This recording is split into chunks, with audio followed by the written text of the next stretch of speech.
yang tiada pernah menyusahkan. Haleluya, terima kasih, terima kasih, terima kasih. Bapa di surga, sebentar kami ini menikmati firman Tuhan. Kiranya Tuhan memberkati dan juga memperlengkapi hamba-Mu yang akan menjadi saluran berkat buat kita semua. Kau urapi dengan urapan khusus dari surga agar firman-Mu yang singkat ini boleh memberikan kekuatan baru untuk kami menyambut tahun yang baru dengan penuh pengharapan, dengan penuh sukacita, karena kami tahu bahwa Engkau tetap setia, Engkau tetap Immanuel yang selalu bersama. Terima kasih Bapak, terima kasih atas kesempatan yang indah kalau kami boleh berdiam di bawah kaki. Dalam nama Tuhan Yesus kami berdoa. Haleluya. Amin. Pak, silakan. Terima kasih. Haleluya. Apa kabar? Luar biasa ya. Senang sekali bisa ketemu dengan teman-teman yang luar biasa. Sampai hari ini masih tetap setia, biasa ya. Jadi kalau dikiranya kobayong ya. Jadi luar biasa Pak Lukas. Saya bisa ketemu orang yang tetap setia sampai masa putih rambutnya tetap melayani Tuhan ya. Nah inilah Tuhan yang sangat senang sekali. Bukan pada waktu kita ketemu waktu masih muda, masih percaya Yesus dan setelah itu udah nggak tahu kemana ya. Tapi hari ini saya ketemu dengan orang-orang yang artinya sudah berambut putih tapi masih tetap setia melayani. Artinya bahwa tua itu biasa, tapi tua berjiwa muda itu luar biasa. Ya kan? Haleluya. Ya. Jadi meskipun usia kita sudah tua, tapi jangan kita menuakan diri ya. Tapi kita harus tetap berjiwa muda, ya kan? Karena apa? Ya kalau jiwa muda istilahnya energi, semangat, jauh dari sakit penyakit. Meskipun sudah tua, usahakan kita jangan dikursi roda, ya. Usahakan jangan kita terbaring di tempat tidur dan tidak sholat tidak apa-apa. Dan mentang-mentang udah tua, berarti saya nggak usah melayani Tuhan lagi. Itu bagian yang anak muda. Ingat, melayani Tuhan itu gak ada pensiunnya. Kalau ASN ada pensiun, tapi kalau melayani Tuhan sampai dipanggil Tuhan baru pensiun, ya. Amin. Ya, kalau melayani Tuhan ada pensiunnya enak banget ya kan. Udah usia 60 tahun harus pensiun. Kalau melayani Tuhan, tapi melayani Tuhan itu sampai kita di akhir hidup kita tetap setia kan ada lagu. Sampai akhir ku menutup mata, ku tetap setia menanti janjimu sampai ku dapatkan mahkota kehidupanku. Amin. Ku tetap setia untuk melayanimu. Sampai kapan pun kita tetap melayani? Sampai kapan Pak? Sampai akhir kita tetap melayani Tuhan, bahkan sampai perjuangan kita dan goal kita yaitu untuk memperoleh mahkota. Nah itu kenapa kita perlu melayani Tuhan.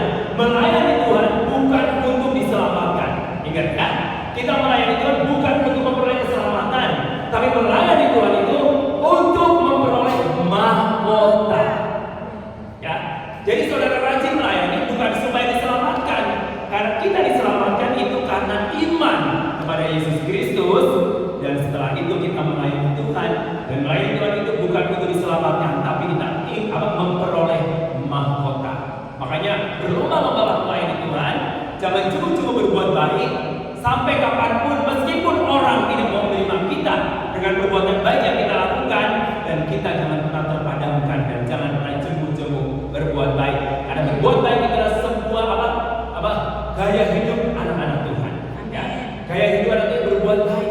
Jadi berbuat baik itu bukan untuk diselamatkan, tapi berbuat baik itu adalah perintah Tuhan agar kita nanti akan memperoleh mahkota. Ya, saudaraku, tidak belum terlambat saya mengucapkan selamat Natal dan tahun baru buat gereja Gereja Kasih Kristus Indonesia Talitakum Sukabumi ya. Jadi sama namanya dengan panti asuhan saya. Ya, panti asuhan Tuhan percaya kepada saya. Kebetulan dari saya ini anak panti asuhan baru masuk, namanya Kefas ya. Jadi sini ya bisa ambil apa, dia bisa video, bisa apa ya. Oke, kamu ikut pelayanan sama papi juga gitu. Nah, saudara, apa yang kita lakukan Yesus Kristus? Kita buka Alkitab kita di dalam Yesaya, ya. Yesaya 9 ayat yang kelima tadi yang lagu tadi dinyanyikan oleh Bapak Bayo tadi. Ya, kita baca sama-sama. Yesaya 9 ayat 5, 2, 3. Sebab seorang anak telah lahir untuk kita, seorang putra telah diberikan untuk kita, lahan pemerintahan ada di atas baunya, dan namanya disebutkan orang penasihat ajaib, Allah yang perkasa, Bapa yang kekal, Raja damai. Nah, saya mau bicara begini, saudaraku. Natal itu memang bicara tentang kelahiran, ya. Tapi kelahiran itu harus diberitakan. Tadi kan lagu tadi, hai siarkan di gunung, artinya bahwa mari kita siarkan, kabarkan, beritakan. Jadi bukan hanya kita nikmati sendiri Natal. Jadi bukan hanya sekedar perayaan, ya kan? Oh, bikin drama, bukan. Tapi Natal itu harus diberitakan. Kemana kita beritakan? Yaitu sampai ke ujung bumi, ya. Dari Sukabumi sampai ke ujung bumi harus kita beritakan kabar baik. Nah, saya mau bicara tentang apa? Kenapa kita harus memberitakan kabar baik ini? Kabar baik itu Injil good news, ya. Apa itu good news? Good news itu adalah kabar baik. Kabar apa itu kabar baik? Kabar baik itu berita bahwa Yesus lahir ke dalam dunia ini dan dia mati dan dikuburkan, bangkit pada hari ketiga karena dosa saya dan saudara. Nah, ini good news ini harus diberitakan kepada semua orang, bukan hanya di kota Sukabumi, tapi sampai ke ujung bumi. Nah, kenapa? Karena ada perintah yang sangat tegas di dalam Matius 28, ya. Matius 28 ayat 19 sampai 20. Nah, Matius 28 ayat 19 sampai 20. Boleh? Oke. Karena itu, coba baca sama-sama 2, 3. Karena itu, pergilah, jadikan bangsa-bangsa itu dan baptislah mereka dalam nama Bapa dan Anak dan Roh Kudus, ya.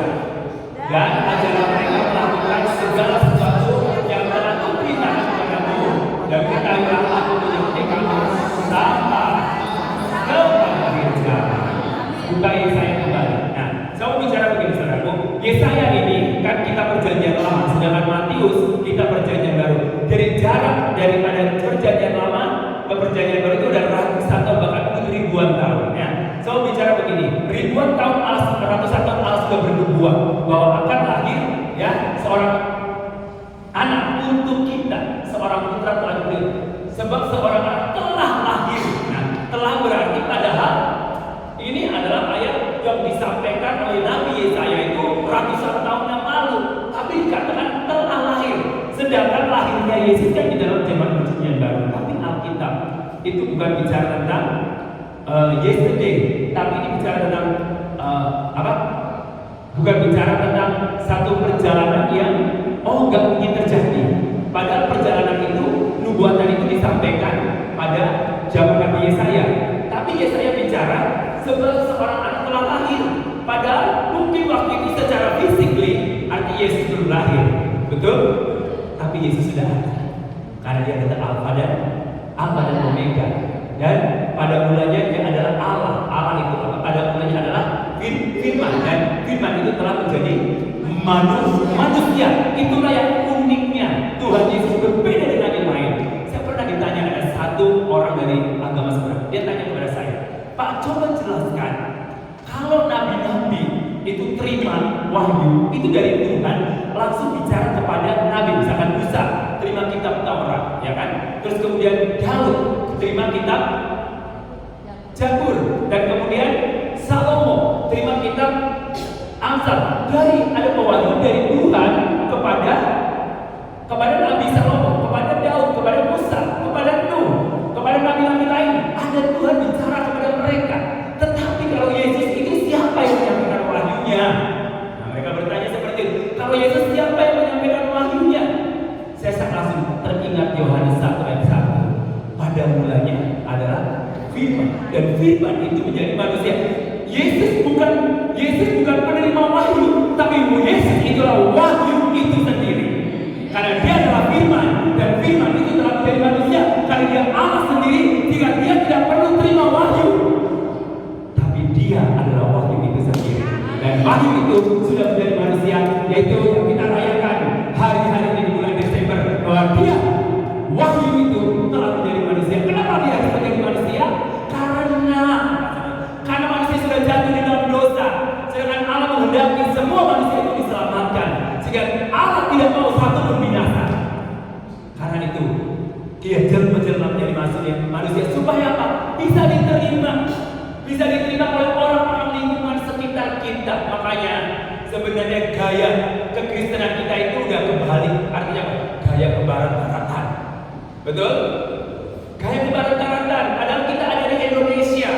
Ada di Indonesia, harusnya kita kontekstual budaya yang ada di Indonesia, dan kita misalkan gereja di Sunda misalkan, harusnya sesuai dengan konteks Jawa Barat. Tapi gereja sekarang mana ada yang konteks sesuai dengan, malah justru ke barat-baratan dibawa ke sini. Padahal orang Eropa itu sangat senang sekali ketika melihat bangunan gereja itu disesuaikan dengan lingkungan. Kalau saudara pergi ke Bali, ada satu gereja Katolik di sana. Nah, yang seringkali mempertahankan budaya di dalam kekristenan adalah gereja Katolik. Ya, saya pergi ke Samosir, ada satu gereja yang benar-benar persis bangunannya itu bangunan adat, budaya dan rumah adat. Tapi gereja, nah itu sebenarnya yang bagus ya, yang bagus. Makanya nanti kalau Pak Lukas punya gereja, ya nggak usah seperti gedung gereja yang Eropa ya Pak. Kita kontekstual aja, ya kan, seperti rumah joglo ya itu. Kalau di Bali seperti rumah Bali. Saya pernah pelayanan di Denpasar, dan di samping saya itu gereja Katolik, dan dia bangunannya terbuka hanya setengah dibangun, dia terbuka, dan mereka jadi terbuka, jadi orang-orang bisa lihat yang lewat. Nah, keren kan? Nah, disesuaikan dengan budaya. Nah, saudaraku yang bekas dalam Yesus, saya mau pakai baju apa ya? Karena saya mau pelayanan di sini sebenarnya, ya kan? Berarti aku, oh ya, saya tadi pinjam sama teman aku nih. Oke, nah, saudaraku, nah setelah berita kelahiran itu di dalam kitab Yesaya beritakan dan sampaikan, oh dia apa? Dikatakan wonderful counselor, penasihat ajaib. Apa sih arti penasihat ajaib? Penasihat ajaib adalah orang yang penuh dengan bijaksana dan sangat pintar, dan dia selalu tepat memberikan solusi ketika ada masalah, ada persoalan. Dan dia adalah counselor, wonderful counselor, berarti penasihat ajaib, berarti penasihat yang di atas penasihat yang biasa-biasa. Jadi kalau sudah ada masalah, ada problem, kita punya, oh ya, penasihat ajaib. Gak perlu, waduh, saya gak ada siapa-siapa, mau cerita sama siapa, ada penasihat ajaib, curhat. Kalau saudara pergi ke pengacara, saudara harus bayar kalau ada kasus. Tapi kalau curhat cuma ada full konselor yang gratis, tapi dia kasih solusi yang tepat, nggak akan salah. Makanya kita harus kenal betul-betul. Kenapa banyak orang yang tadinya dia kenal, tadinya mungkin beribadah di gereja, tiba-tiba dia tinggalkan karena dia belum kenal, baru tahu. Ngerti ya? Kenal sama tahu beda ya. Anda, saudara kenal Pak Jokowi? Serius? Kenal atau tahu? Ya tahu ya. Beda. Anda kenal Pak Lukas? Ya kenal. Harus tahu membedakannya. Coba tahu dan kenal. Kalau tahu belum tentu kenal, tapi kalau kenal pasti tahu. Nah, Jokowi, kita tahu Jokowi, tapi Jokowi tahu kita nggak? Itu yang membedakan. Makanya kita sama Yesus pun seperti itu. Kita mungkin nggak, kita tahu Yesus, kenal Yesus nggak? Cirinya apa orang yang kenal Yesus? Cirinya apa? Dipimpin Roh Kudus, dan dia pasti tidak akan pernah berjemu berbuat baik. Ya, satu. Kedua, orang yang kenal Yesus pasti dia nggak akan tersinggungan. Betul? Iya, kalau tersinggungan berarti belum kenal Yesus, baru tahu Yesus. Ya, kalau tersinggungan belum kenal Yesus, baru tahu Yesus. Kenapa? Kalau kenal Yesus, ditampar pipi kiri berikan? Yes. Kalau kenal Yesus bisa memberkati musuh. Kan normalnya musuh diapain? Dilawan. Tapi Yesus bicara apa? Alkitab bicara apa? Harus mengasihi. Itu bedanya kekristenan dengan agama-agama lain. Gigi ganti gigi menurut hukum Taurat. Tapi menurut Yesus apa? ditabar pemikiran, maka dari itu memang kekristenan itu nggak normal. Kenapa saya katakan nggak normal? Coba saya tanya Ibu Riani kan, kalau Bapak namanya siapa? Pak Agus. Nah, misalkan ini Pak Agus misalnya, Pak Agus ini berbuat salah pokoknya, mungkin mencuri atau lain. Bu Riani mau tanggung kesalahan Pak Agus? Enggak. Kenapa? Dia salahnya dia. Iya, karena Ibu Riani itu normal, ya. Ada yang mau tanggung kesalahan Pak Lukas kalau Pak Lukas yang berbuat jahat? Ada enggak? Enggak ada, meskipun Pak Lukas pendeta hatian, ya kan? Karena kalian normal. Tapi Yesusnya nggak normal. Kenapa kan? Saudara yang berbuat salah, saudara yang berbuat jahat, saudara yang menipu, saudara yang musuh, berdusta, tapi dia mau tanggung kesalahan itu nggak normal. Kenapa? Itulah yang disebut kasih anugerah Allah. Nah, apa kasih anugerah Allah? Anugerah Allah adalah sesuatu pemberian dari satu pribadi yang sebenarnya saya dan saudara adalah layak. Layaknya apa kita? Dihukum. Ya kan, kalau salah dihukum, berdosa dihukum secara pengadilan. Baru-baru ini saya dari Aceh ya. Saya unik lah di Aceh ya. Di Aceh itu ada dua mahkamah ya, ada tiga malah, mahkamah agama, mahkamah syariah, dan mahkamah yang hukum yang seperti biasa saat ini. Nah, rupanya ada di sana ada mahkamah syariah yang misalkan dosa apa, misalkan narkoba, terus LGBT, terus apa lagi perzinahan, satu lagi apa ya? Pokoknya ada satu lagi, aduh saya kurang, nanti sudah buka lagi Google ya. Nah, ternyata apa yang disebut hukum cambuk? Hukum cambuk itu ternyata saya pun dicambukin bagaimana kayak Yesus juga dicambukin. Ternyata enggak. Jadi hukuman di mahkamah syariat ada dua, cambuk atau denda. Denda dengan emas, cambuk dengan paling dicambuk begini, cuma hanya dipermalukan di depan umum. Nah, kalau denda emas dibayar, berarti nggak dipermalukan. Nah, resiko daripada kesalahan. Kenapa harus menerima hukuman? Ya karena salah. Nah, wajarnya memang orang salah dihukum, betul nggak? Jadi disiplin. Tujuannya biar dia kapok jerah, tapi buktinya tinggal. Banyak orang yang masuk penjara, bukan hanya orang non Kristen, yang Kristen pun sudah masuk penjara, pulang kembali dia jual narkoba lagi. Nah, pemakai lagi. Nah, jadi artinya bahwa kadang-kadang tidak membuat dia cerah. Yang bisa membuat mereka cerah adalah kasih anugerah Allah. Amin. Injil yang bisa membuat mereka cerah. Ya, Injil yang bisa kasih anugerah Allah yang bisa membuat orang-orang cerah atas dosa-dosanya. Dia nggak akan mau berbuat dosa lagi kalau dia sudah menerima kasih anugerah Allah. Nah, kasih anugerah Allah ini dinubuatkan oleh Yesaya. Dia adalah wonderful counselor yang telah lahir, seorang putra yang diberikan untuk kita lambang pemerintahan adil dan sebagainya. Dan kita tahu, nah ini kita tahu, ini adalah sebuah logos, firman yang tersurat. Nah, logos ini jangan cuma hanya sekedar logos, ya. Logos ini jangan sekedar logos, harus menjadi rema. Kenapa? Karena firman itu hidup, bukan hanya logos. Logos ya seperti ini firman, yes dari Tuhan. Tapi kalau firman itu nggak menjadi rema, percuma. Karena firman itu harus menjadi rema, artinya firman itu harus hidup di dalam hidup kita. Kita percaya, oh iya, saya tahu bahwa Yesus adalah wonderful counselor. Oh iya, saya tahu bahwa Dia adalah Allah yang perkasa. Oh iya, saya tahu bahwa Dia adalah Bapa yang kekal. Oh, saya tahu juga Dia adalah Raja Damai. Nah, ini beberapa gelar yang dibuatkan oleh Yesaya. Saudara harus mengalaminya. Kalau memang Dia benar-benar Raja Damai, pasti hatimu juga ketika terima Yesus ada damai sejahtera. Amin. Nah, bukan ya. Kalau memang saudara benar-benar kenal bahwa Dia adalah Allah yang perkasa, ketika engkau ada masalah, pasti engkau tetap kuat berdiri di tengah masalah. Amin. Kenapa? Karena masalah itu selalu ada di bawah Tuhan, nggak mungkin di atas Tuhan. Karena kita percaya Dia adalah Bapa yang perkasa, Bapa yang kekal, Allah yang perkasa. Berarti Allah yang kuat, yang hebat, yang tidak ada duanya dan tidak ada tandingannya. Berarti arti perkasa adalah sebuah kekuatan yang luar biasa. Makanya Daud dia nyanyi begini. Apa? Tuhan adalah gembalaku, akan kekurangan aku. Ia memberikan aku di padang yang berumput hijau. Ia membimbingku ke air yang tenang. Ia menyegarkan jiwaku.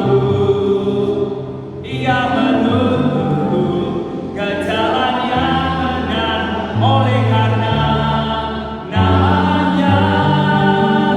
Sekalipun aku berjalan dalam lembah kegelapan, dan aku pun akan diam dalam rumah Tuhan sepanjang masa. Haleluya. Ya, sekalipun kita berada di lembah kegelapan, kita tidak takut bahaya karena keadaan Tuhan, tongkat Tuhan itu menyertai kita. Ini kenapa Daud bisa bicara seperti itu? Karena dia sudah kenal Tuhan yang dia sembah. Yang ia merugi sekali. Kita hanya percaya tapi tidak kenal Dia. Ya, saya mau berikan pengertian antara percaya. Kalau dalam bahasa Inggris, kan percaya itu ada dua ya, ada trust, ada belief ya. Kalau di Indonesia kan percaya, ya satu kata. Tapi kalau di bahasa Inggris ada dua, trust dan belief. Nah, belief itu percaya, tapi belum tentu trust. Nah, contohnya Ibu Adam, ya. Ibu Adam tadi waktu masuk ke gereja ini, duduk di atas kursi itu, Ibu Adam periksa nggak kursinya? Bagaimana? Periksa nggak kursinya? Diperiksa nggak? Nggak. Kenapa Ibu Adam nggak periksa? Percaya. Oh percaya. Kursinya kuat? Kuat, Yes. Bu Adam tadi ragu nggak waktu duduk? Itu. Ragu nggak? Enggak. Oh nggak, yakin ya bahwa kursi itu kuat. Nah, saudara aku sama jelasin. Trust, percaya Yesus itu seperti Ibu Adam. Dia meletakkan seluruh beban tubuhnya tanpa ragu sedikit pun bahwa kursi itu akan hancur. Demikian juga beban seberat apapun kita letakkan kepada Yesus Kristus. Kenapa? Kita percaya nggak akan runtuh. Dia Allah yang perkasa kuasa runtuh dengan beban kita.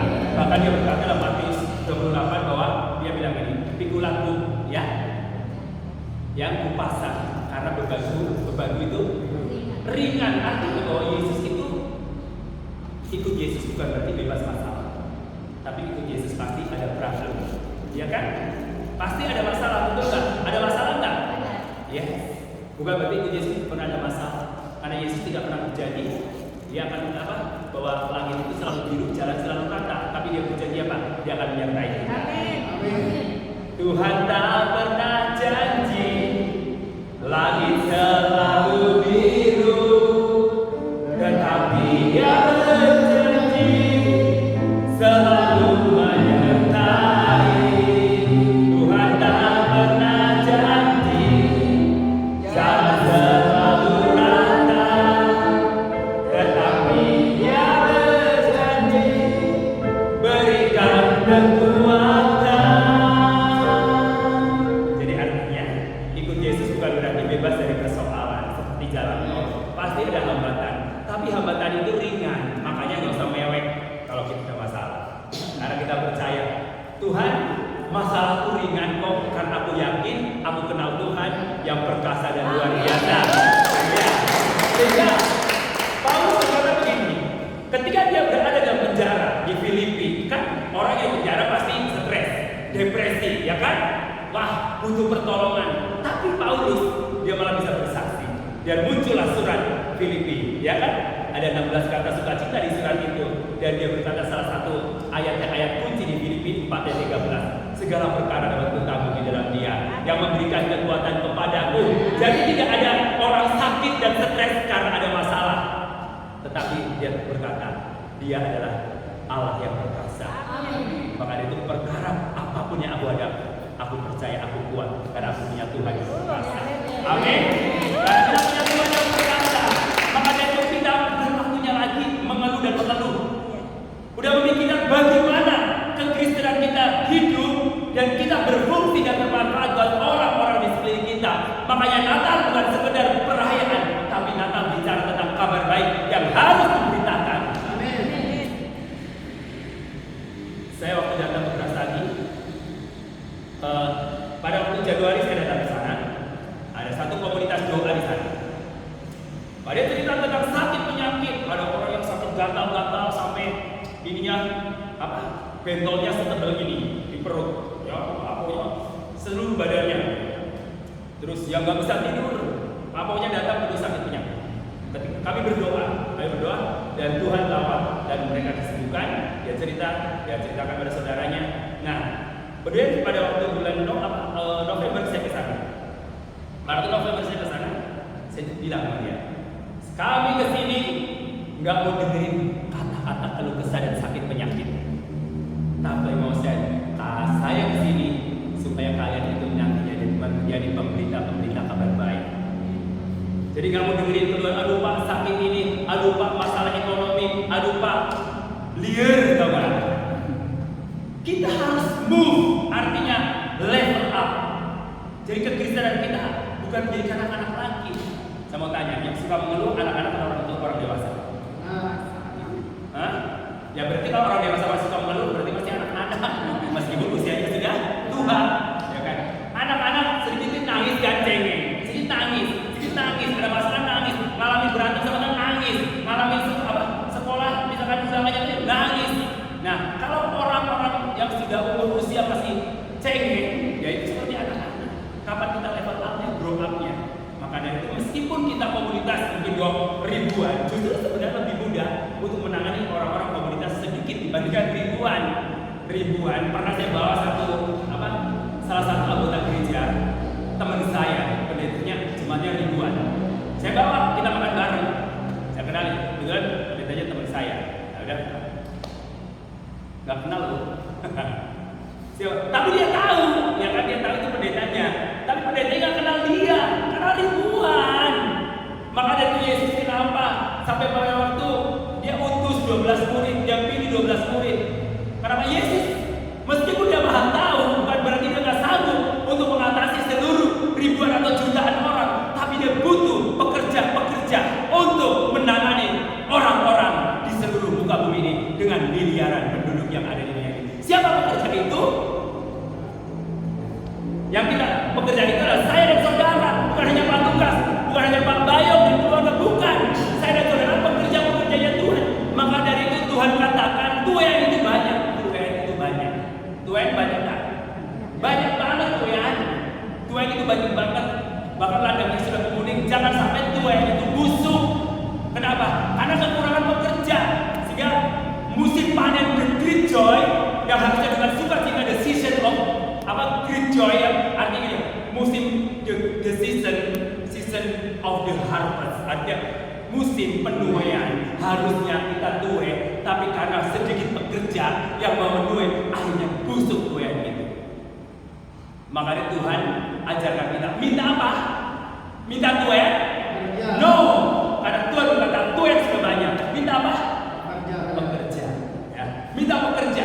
Nah, kebanyakan orang itu hanya tidak mau jadi pekerja, maunya jadi pendengar firman saja. Duduk manis di gereja, ibadah habis itu pulang, dan di rumah pun, di lingkungan pun tidak mau ngelakuin apa-apa. Itu payahnya orang Kristen. Bagaimana Injil bisa disebarkan? Sedangkan Alkitab berkata, pergilah, jadikanlah semua bangsa murid.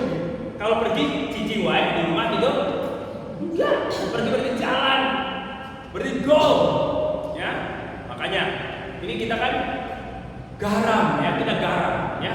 Kita ini semua garam, betul? Garam dunia. Kalau garam sama garam kumpul terus jadi apa? Kebanyakan garam, jadinya gudang garam, jadi asin. Kebanyakan garam akhirnya darah tinggi. Makanya nggak heran kalau gereja yang nggak mau keluar, fokusnya di dalam terus, jadi garam sama garam jadi gudang garam, hanya ribut, pecah. Nah itu. Karena apa? Garam sama garam terus ketemu, ya kan? Kan garam itu fungsinya di tempat yang tawar, bukan di gereja, bukan sesama orang gereja. Orang gereja kan kita udah garam. Kalau garam sama garam ketemu terus jadi udah kebanyakan garam.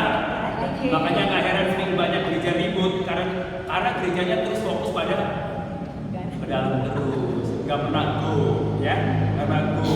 Wah, ngumpulin persembahan untuk tadi itu bangun gereja, untuk ini, untuk itu, untuk penginjilannya kagak ada.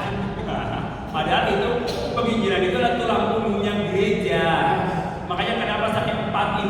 semua bicara tentang pergi beritakan. Bahkan dia sangat bertanggung jawab. Tuhan perintahkan kita itu, dia lengkapi kita. Di Markus dia bilang, tanda-tanda ajaib akan menyertai kamu, mengusir setan demi namaku, menumpangkan tangan atas orang sakit sembuh, kamu minum racun sekadar racun, kamu tidak akan mati. Mengerti? Jangan-jangan itu, wah aku mau pergi, ada baygon kita minum, wah, langsung matilah, ya kan? Maksudnya begini, ketika engkau melayani satu daerah, mungkin kalian diuji coba dengan minuman yang ada racun, ya? Saudara minum, nggak akan mati, karena ada tanda-tanda ajaib menyertai kita. Karena kita tidak tahu, kalau kita tahu itu racun, berarti mencobai Tuhan. Kan kita kalau diuji sama orang-orang yang mungkin dia nggak suka dengan kita pada waktu kita penginjilan, kan bisa saja minuman kita dikasih racun, dan kan kita nggak tahu. Tapi kita udah doakan, mungkin bisa pecah. Karena ada teman saya, dia pelayan satu desa, dan kebetulan disuguhin air minum. Ternyata minum itu ada racunnya. Dan ketika dia mau minum, gelasnya pecah.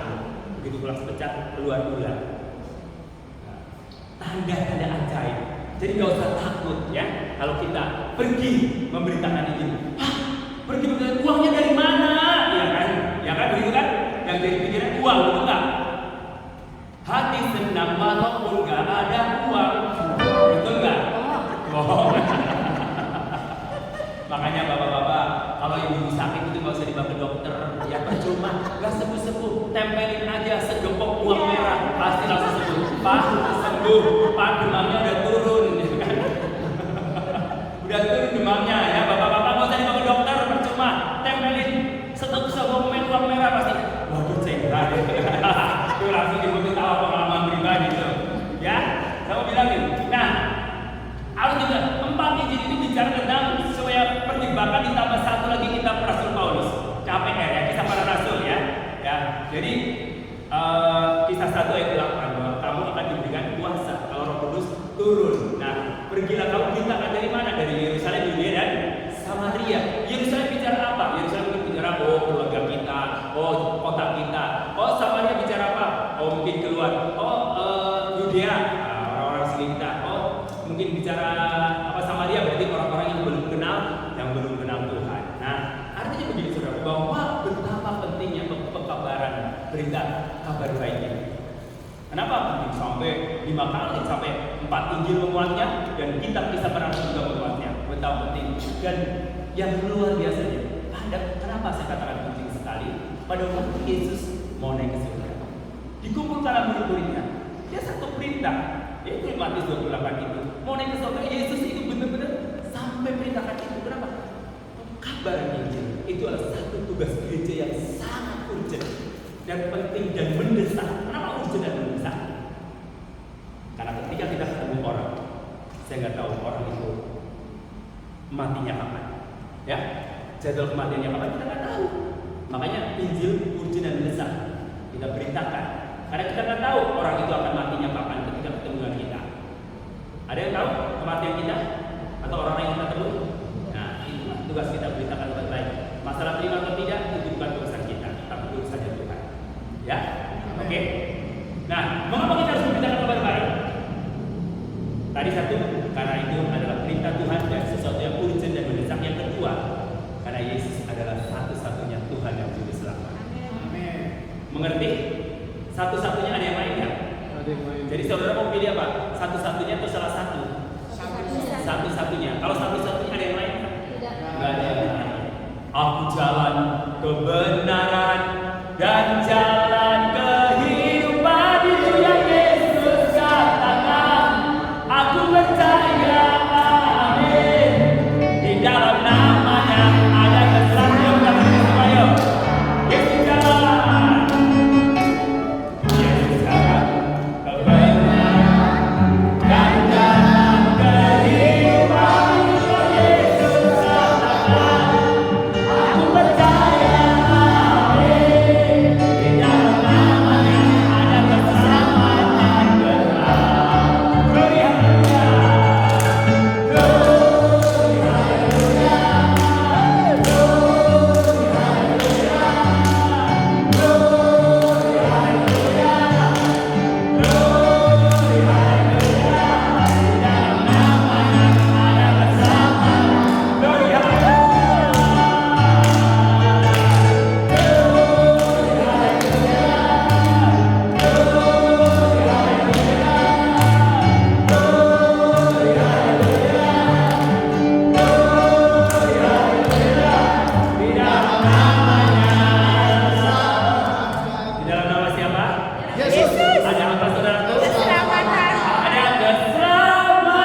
Tadi yang pertama urgent dan mendesak, yang kedua adalah tadi Yesus satu-satunya jalan keselamatan. Yang ketiga, karena manusia sudah jatuh ke dalam dosa, ya. Sudah jatuh ke dalam dosa dan manusia tidak bisa menyelamatkan dirinya sendiri karena di surga tidak ada dosa. Di surga tidak ada dosa. Sedangkan perbuatan baik itu tidak bisa menebus dosa. Makanya berita kelahiran ini perlu disampaikan biar yang berdosa tahu ketika dia terima Yesus, percaya Yesus, maka dia diselamatkan, ya kan? Karena begitu besar kasih Allah akan dunia ini, ya. Sehingga ia menghadirkan anaknya yang tunggal, supaya setiap orang yang percaya kepadanya tidak binasa, melainkan beroleh hidup yang kekal. Surga nggak boleh ada dosa, nggak ada dosa. Dosa itu yang menghalangi hubungan manusia dengan Tuhan. Makanya semua mau ke surga kan? Siapa yang rindu ke surga? Siapa yang sudah yakin pasti masuk surga kalau dipanggil Tuhan? Sudah yakin angkat tangan dulu coba, yakin. Siapa yang pengen cepat masuk surga? Belum ya? Belum. Jangan cepat-cepat, tugasnya belum selesai. Ya kalau tugasnya selesai, kalau tugasnya selesai paling pasti game over kita, ya. Oh kok dia baru lahir udah mati? Oh tugasnya sudah selesai. Ya. Oh dia umur 10 tahun udah meninggal? Oh tugasnya sudah selesai. Oh kita udah 70 tahun dipanggil oleh Tuhan. Makanya ada nenek-nenek, "Nek, apa rahasianya umur panjang?" Nenek itu bilang, "Oh gampang rahasianya, harus tuli budek." Karena waktu Tuhan panggil nggak dengar, jadi lama mati. Nah, saudaraku, itu yang ketiga, manusia jatuh dalam dosa. Yang keempat adalah kenapa Yesus diberitakan? Yesus diberitakan karena kita itu seperti domba yang diutus ke tengah serigala. Ada bahaya, tapi potensi untuk berhasil. Ada potensi untuk berhasil. Kenapa saya katakan? Karena pemberitaan Injil kenapa sangat urgent, kenapa itu sangat penting, mendesak, dan di dalam pemberitaan Injil Allah sangat bertanggung jawab atas pemberitaan itu. Jadi kalau soal uang mau pergi penginjilan, nggak usah takut, nggak usah khawatir. Tuhan Yesus yang punya 7 gunung emas di Papua, tambang nikel Tuhan Yesus punya, ya kan? Jadi nggak usah khawatir, nggak usah takut. Tuhan bilang pergi, Tuhan nggak bilang kan cari duit pergi, ya kan? Tuhan cuma bilang ini, carilah dahulu kerajaan Allah dan kebenarannya, maka semuanya itu akan ditambahkan kepadamu, ya. Tapi bukan berarti kita nggak usaha, tetap kerja jalan, penginjilan juga jalan, ya kan? Tapi nggak usah khawatir dengan biaya-biaya yang Tuhan untuk penginjilan apa, pasti Tuhan sediakan. Bayangin, saya tuh kalau pergi biayanya banyak, biaya betul. Tapi Tuhan cukupkan semuanya, Tuhan cukupkan. Saya bukan berarti lagi banyak uang, enggak. Orang itu mau ke sana kesini banyak duitnya. Saya punya Papi Yesus yang banyak duitnya, karena dia simpan duit, ya kan? Jadi tinggal minta ke dia. Pernah satu kali aku ditelepon sama salah satu anak muda dari Manado. Dia telepon, "Kak, kakak bisa nggak jadi pembicara di Manado?" Ya, di youth camp waktu itu ya. Ada 1.300 anak muda di sana youth camp. Dia bilang gini, "Kak, tapi aku nggak punya uang untuk beli tiket kakak." Aku bilang, "Oh iya, nggak apa-apa. Tuhan, kalau kamu nelpon saya, berarti Roh Kudus suruh Anda untuk nelpon saya, bisa melayani, ya, berbicara di sana." Nah, saudara, saya merasakan bahwa penyertaan luar biasa. Pada waktu saya itu naik pesawat itu hujan gede sekali, hujan besar, hujan lebat, dan itu perkemahan ya becek semuanya karena ada banjir segala macamnya. Nah, terus saya situ saya ajak panitia berdoa. Dia bilang BMKG meramalkan bahwa hujan selama seminggu. Terus saya bilang sama dia, oke.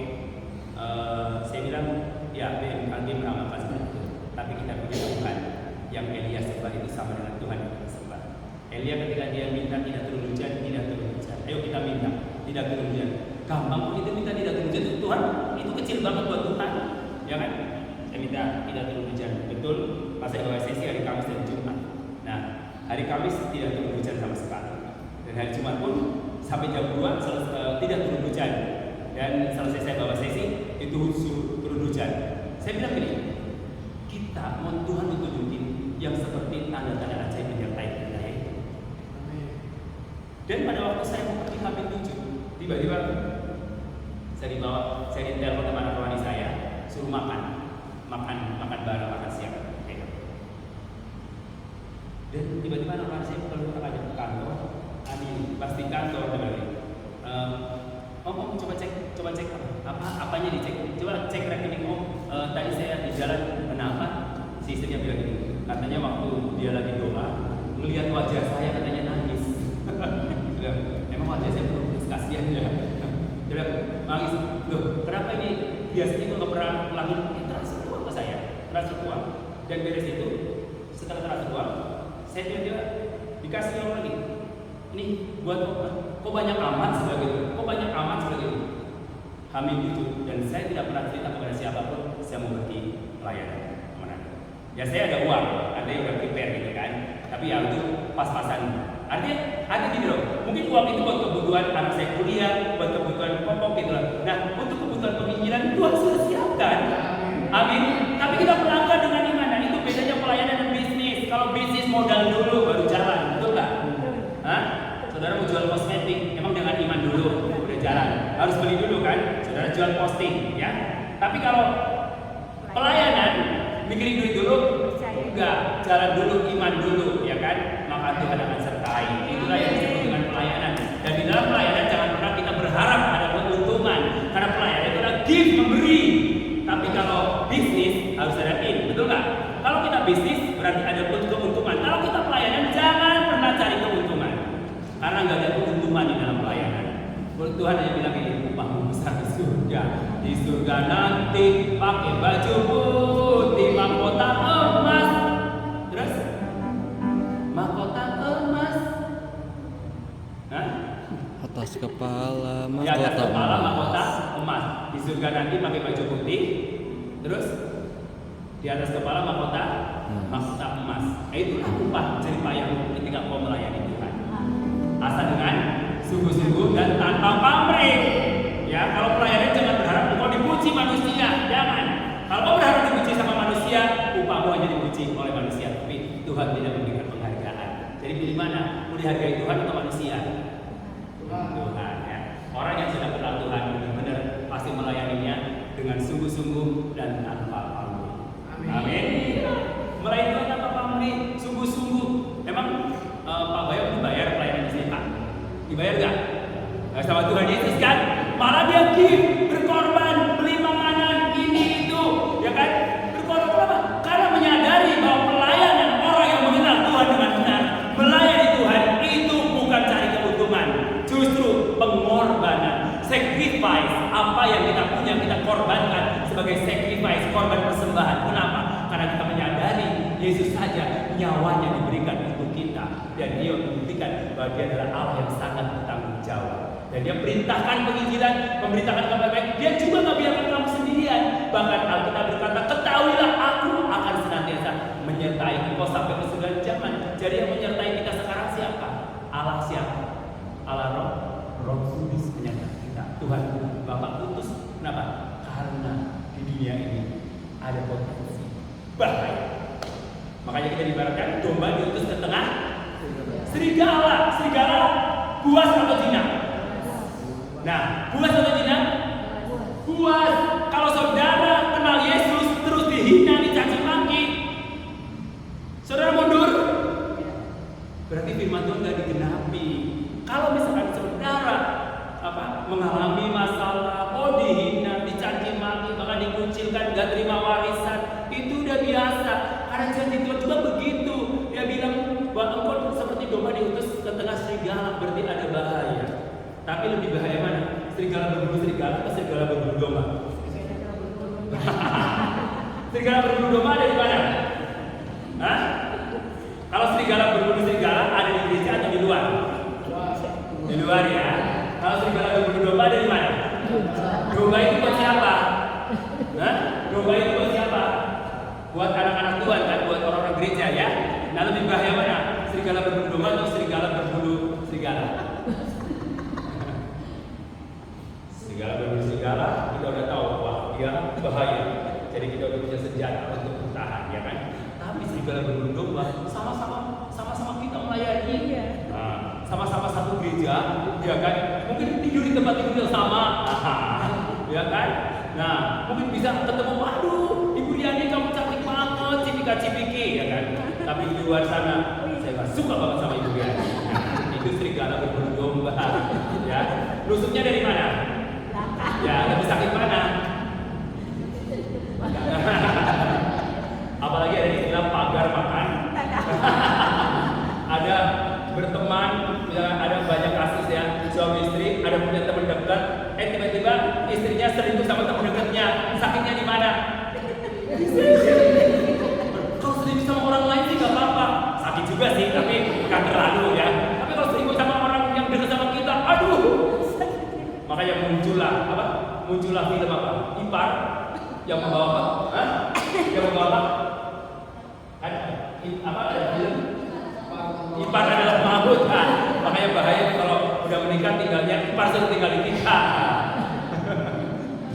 Karena membawa maut, karena banyak ipar-ipar yang berebut kakak iparnya. Tapi saya yakin di sini nggak ada, ya kan? Amin. Semua anak Tuhan yang selalu fokus dengan pekerjaan. Saudara kenal Tuhan sekarang? Ya, kenal Tuhan. Kenalilah Dia. Dia adalah Bapa Allah yang berkata Raja Damai. Terus kemudian Dia adalah penasihat yang ajaib. Jadi ini harus diberitakan. Ingat, gak usah takut kalau ada serigala berbulu serigala. Karena Tuhan akan menyertai kita. Tanda-tanda ajaib itu bukti bahwa Tuhan itu sangat bertanggung jawab atas hidup kita. Dia sertai kita dengan tanda-tanda ajaib. Amin.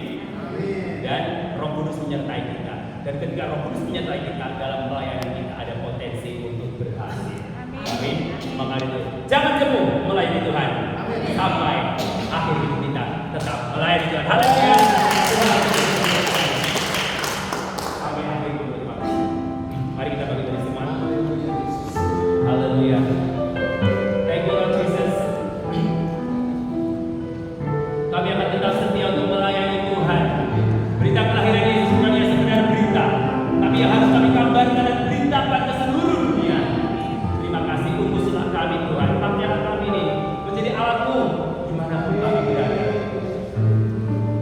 Yes.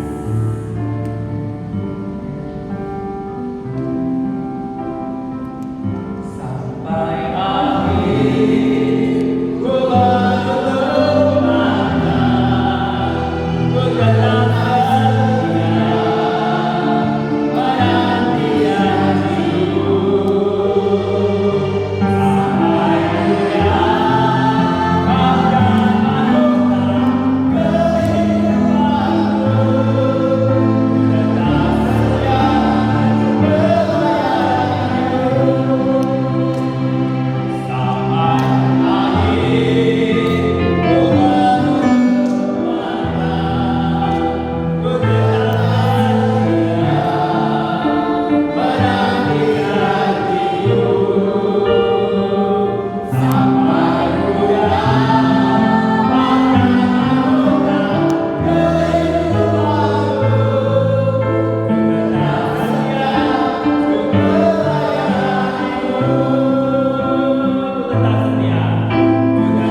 Yesus hanya butuh 12 orang murid.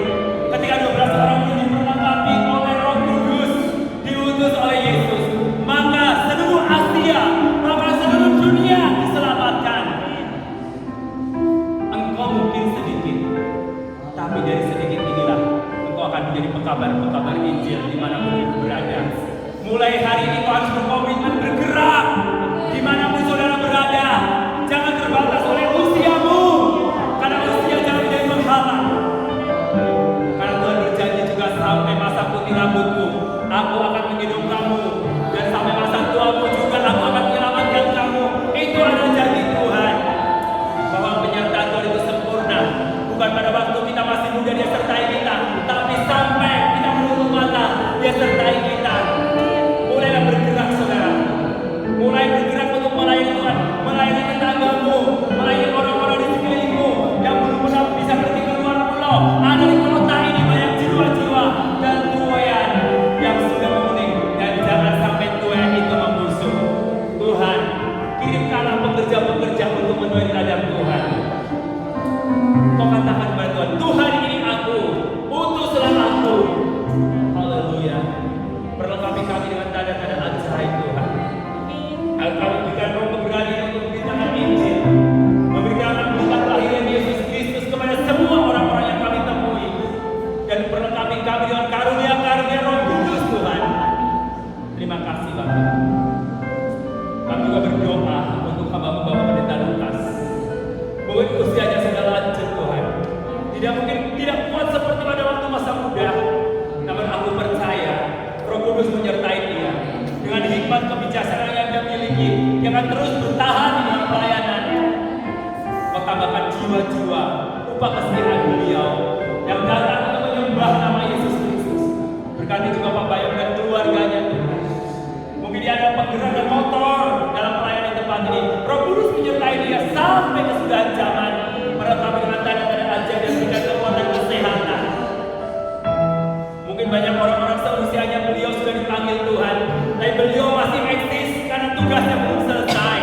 Di muka bumi ini, dan melengkapi dengan karunia-karunia Roh Kudus agar pelayanannya semakin mengherankan, dan orang-orang akan takjub melihat kuasa Yesus yang didemonstrasikan melalui anak-anakmu tanpa melihat usia. Terima kasih Tuhan Yesus. Kau tambahkan jiwa-jiwa yang baru di tempat ini. Berikan semangat penginjilan yang luar biasa pada kami hamba-hamba. Terima kasih Tuhan Yesus. Terima kasih Roh Kudus. Kami siap